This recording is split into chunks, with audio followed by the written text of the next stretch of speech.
Desde que me tornei professora de redação, um dos questionamentos mais frequentes que escuto dos alunos é: como começar a redação? Especialmente a redação do Enem. A resposta mais óbvia seria: escreva, mas não é a mais fácil nem a mais simples. Quer saber maneiras práticas de se começar esse texto, de elaborar essa primeira parte do seu texto do Enem? Vem comigo que eu te conto.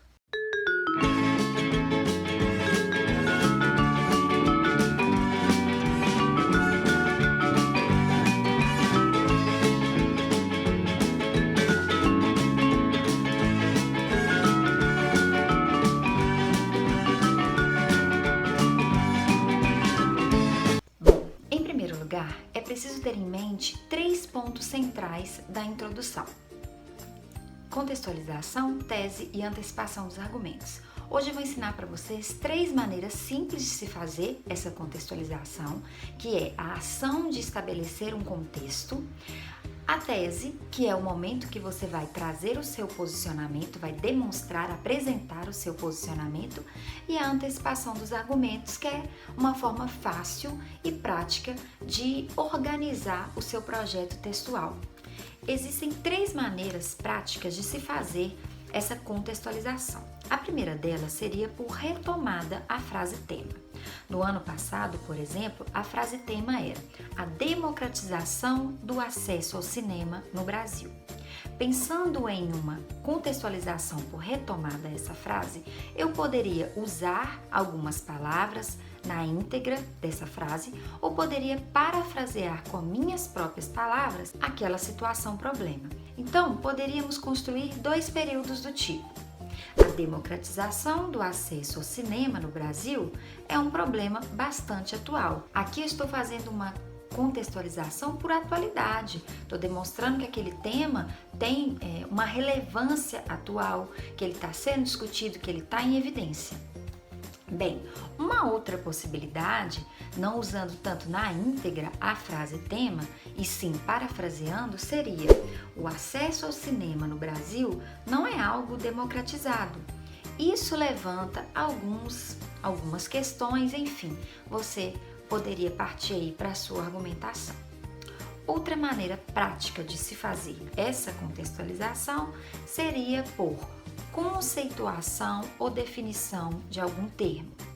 Pegando novamente temas que já caíram no Enem, no ano de 2016, cuja frase tema foi Caminhos para combater a intolerância religiosa no Brasil, você poderia pegar a expressão intolerância religiosa e conceituá-la, iniciar definindo o que era, do que se tratava a intolerância religiosa. Um período do tipo: intolerância religiosa é todo ato de discriminar, ofender e rechaçar religiões, cultos ou mesmo agredir pessoas devido às suas práticas religiosas e ou crenças. Um período que demonstra bastante conhecimento e propriedade sobre o assunto que está sendo falado. Além disso, traz uma informação, uma informatividade. Demonstra para o corretor que você sabe daquilo que você está falando. A terceira e última maneira de contextualização seria por alusão histórica, citações, enfim, você vai mobilizar alguma área do conhecimento, algum repertório sociocultural já de início, já de cara.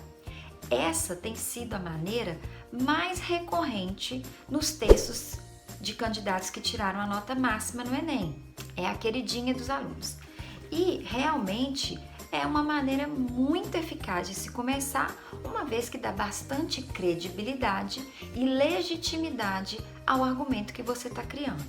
A gente tem que se lembrar, contudo, de não apenas trazer aquela citação ou aquela referência apenas por enfeite. É preciso atualizá-la e fazer uma referência clara e organizada ao tema que está sendo discutido. Então, se você está falando, por exemplo, de algum momento histórico que aconteceu no século passado e você quer trazer para o contexto atual, você precisa fazer essa referência, porque do contrário não fica bem organizado. Bem, feita essa contextualização, a gente vai partir para a tese, que é o momento de apresentar o seu posicionamento, a sua opinião, a sua ideia e seu ponto de vista em relação àquela situação, problema que está sendo colocada no texto. Essa tese pode ser feita de diversas maneiras. As principais que a gente tem visto são por causas, consequências, responsabilização. Então, você já de início coloca quem são os culpados por esse problema. Ou você pode apenas citar os desdobramentos, as razões, os motivos que levaram àquela situação, problema. Feito isso, vamos para a parte de antecipação dos argumentos, que nada mais é que a sustentação da sua tese, a base argumentativa do seu texto. Então, se você levanta alguma afirmação, algum posicionamento em relação à situação problema, em relação ao recorte temático, você precisa comprovar essa tese por meio de duas causas, duas consequências, por responsáveis, como eu já havia falado. Então, tem diversas maneiras.